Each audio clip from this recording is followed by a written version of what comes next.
বিশল্যকরণী নামে আমি ইতিপূর্বে একটি ভিডিও পোস্ট করেছি। সেখানে আপনারা একটি বিশেষ ধরনের গাছ দেখেছেন এবং অনেকেই বলেছেন ওটি বিশল্যকরণী নয়। আমি দাবি জানাচ্ছি ওটা বিশল্যকরণী। এবং আজ আপনাদের বিশল্যকরণী নামে আরেকটি নতুন গাছের সঙ্গে পরিচয় করাবো।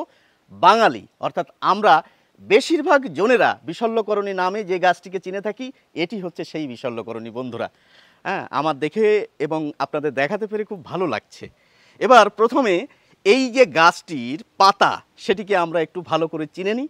দেখুন, গাছটির পাতার দিকে একটু তাকান, সবুজ পাতা। পাতার একটি বিশেষত্ব হচ্ছে মাঝে যে শিরাটি রয়েছে দেখুন, লাল রঙের। হ্যাঁ, এটি চেনার একটি সহজ পদ্ধতি। এই গাছটিকে চেনার আরেকটি সহজ পদ্ধতি রয়েছে। প্রত্যেকটা গিটে গিটে কাঁটা রয়েছে বন্ধুরা, দেখুন, বেশ আলপিনের মতো ধারালো কাঁটা। এবার যেহেতু এই বিশল্যকরণীতে কাঁটা রয়েছে, সুতরাং এই গাছটিকে বলা হয় কাঁটা বিশল্যকরণী। এখন এই যে আমি ইতিপূর্বে একটি গাছকে দেখিয়ে বলেছি ওটা বিশল্যকরণী, আজ আবার আরেকটি গাছকে দেখিয়ে বলছি এটাও বিশল্যকরণী। বিশল্যকরণীর নামে কটি গাছ রয়েছে? বিশল্যকরণী নামে মোটামুটি 5টি গাছ আমরা চিনে থাকি। আজ আমি দ্বিতীয় গাছটি দেখালাম, পরবর্তীতে আরও অন্যান্য গাছকেও আপনাদের সামনে তুলে ধরার চেষ্টা করব। এবার মূল রামায়ণে যে আমরা বিশল্যকরণীর নাম জেনে থাকি, সেখানে জানেন তো মোটামুটি 3 বার এই বিশল্যকরণীর নামটি উল্লেখ রয়েছে। অর্থাৎ ভেষজ হিসেবে এর যে ব্যবহার রয়েছে সেটি আমরা জানি।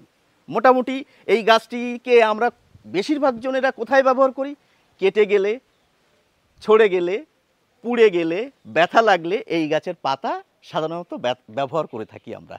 এবার ভেষজ হিসেবে যদি আপনারা এটি ব্যবহার নাও করতে চান, তাহলেও কিন্তু এতে যে সুন্দর ফুল ফোটে, সেই ফুলটিও কিন্তু দেখতে বেশ চমৎকার হলুদ রঙের ফুল হয়, আমি যেটা দেখেছি।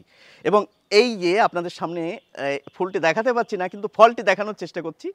এই হচ্ছে ফল, দেখুন কি সুন্দর চমৎকার ফল। এর ভিতর বীজ রয়েছে, সেই বীজ দিয়েও কিন্তু নতুন চারা হতে পারে। তাছাড়া যদি বীজ না পান, এর কাণ্ড যদি মাটিতে বসিয়ে দেন, তাহলেও কিন্তু বন্ধুরা নতুন গাছের সৃষ্টি হবে।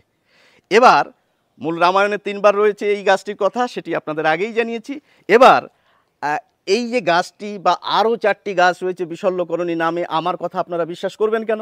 আমি একটি বিখ্যাত বইয়ের সাহায্য নিয়ে সেটি আপনাদের সামনে প্রমাণ করার চেষ্টা করছি। দেখুন, আয়ুর্বেদাচার্য শিবকালী ভট্টাচার্যের চিরঞ্জীব বনৌষধি, এই বইটির নাম মোটামুটি পণ্ডিতজনেরা মানেন এবং বিশ্বাস করেন। এর 3য় খণ্ডে বিশল্যকরণী নিয়ে বিস্তারিত আলোচনা রয়েছে। সেখানেই 5টি গাছের কথা বলা হয়েছে, যে 5টি গাছ আমরা বিশল্যকরণী নামে চিনি। এর বিজ্ঞানসম্মত নাম হচ্ছে বার্লেরিয়া লুপুলিনা। পূর্বে যে গাছটিকে বিশল্যকরণী হিসেবে দেখিয়েছি, অনেকে যদি সেই ভিডিওটি না দেখে থাকেন, আমি এই ভিডিওর প্রথম যে মন্তব্য, সেখানে সেই ভিডিওর লিঙ্কটি দিয়ে দেব, প্রয়োজন হলে দেখে নেবেন।